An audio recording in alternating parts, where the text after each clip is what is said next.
Hey everyone, Kevin Lewis with Home Life Benchmark Realty, and it's time for your January 2024 Fraser Valley Real Estate Market Update.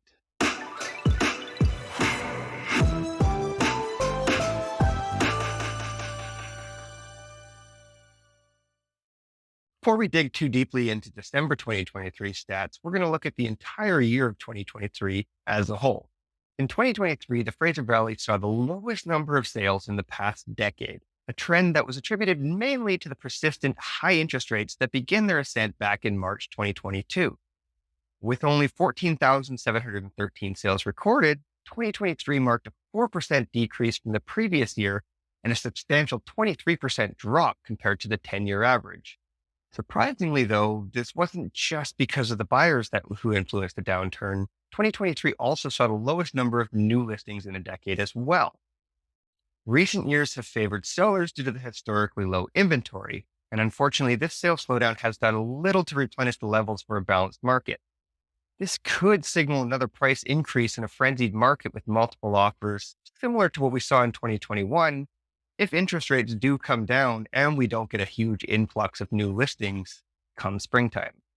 Many potential buyers have been holding off due to the higher rate, but when the rates do drop, a surge of buying might deplete our already low inventory, triggering another rise in prices.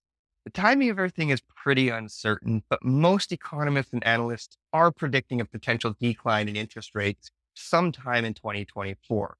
When exactly that comes, we're not too sure. And if in fact it does decrease at all, nobody can say with any form of certainty. If it does, though, there's a good chance we do see prices increase as a direct result of the interest rates coming down.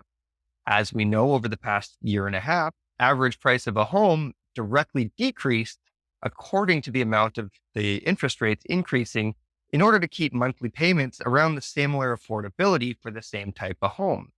The buyer who was qualified to purchase a $1.5 million home in March 2022 was also qualified only to buy a $1.2 million home, the same amount that similar average home would have decreased over that time, therefore making the entire drop in prices we saw throughout 2023 really wasn't a true drop in value of prices or true drop in affordability. It was just a drop in the nominal price that you're paying. Now, if this is in fact what does happen and we do see prices increase, that could make now a pretty decent time to make a purchase happen. Yeah, you're going to be subject to those higher interest rates. However, if we do see the interest rates come down and that does cause prices to go up, you're likely going to be paying the same monthly payment you'll be paying on a home as that after it appreciates from the interest rate drop. So let's just say, for example, you buy a house today for $1 million and these numbers don't make any sense, but your mortgage payments were $4,000 a month today. If you go and buy that same house for $1.2 million, and again, this is a completely hypothetical, in 6 months for, like I say, 1.2 million, your mortgage payments are still going to be about 4,000 because yes, the interest rates have come down, but your overall purchase price has gone up. Now, the advantage to buying earlier, of course, is that you're buying at that lower price. And in 6 months, again, hypothetical, if it's worth $200,000 more, you now have $200,000 worth of equity. Yeah, you've got a higher interest rate than the person who's buying at that point, but the interest rate will change over time when it comes time for you to renew. However, the equity is not going to suddenly show up out of nowhere just because you had a lower interest rate getting into the market, if you do wait for the interest rates to drop, whenever that may be. Now let's take a little bit of a deeper dive specifically into December 2023, which also was quite a slow month, at no surprise to really anybody.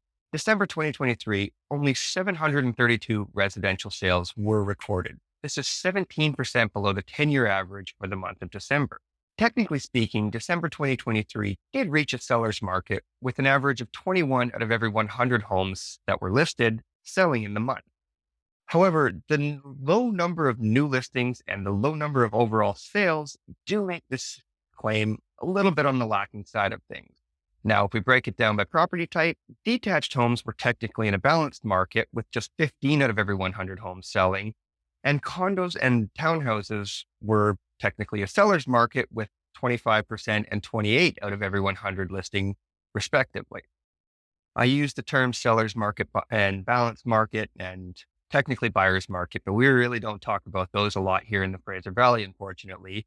But the Fraser Valley Board does have a definition of what these different markets are based on the number of homes that sell out of every 100 homes listed. Anything from below 12 out of every 100 listed would be considered a buyer's market. We've barely ever touched that in the last 10 years, just a couple of months here and there in certain sectors of the market, usually just the detached home side of things.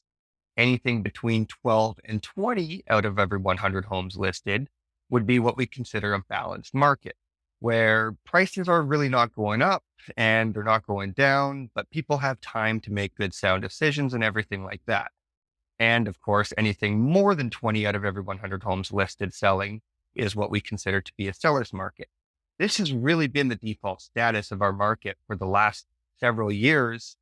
And it's really not looking like that's likely to change. As we touched on earlier in this video, the total inventory numbers are simply just not there. And we are expecting a bit of an influx of buyers who did all pump the brakes back in 2023. Everybody who still wants to buy, it's got a lot of pent up demand in the market right now. Again, if the interest rates do come down, it's very likely that this will stimulate all of these buyers who have been holding off to jump back into the market and make things take off again.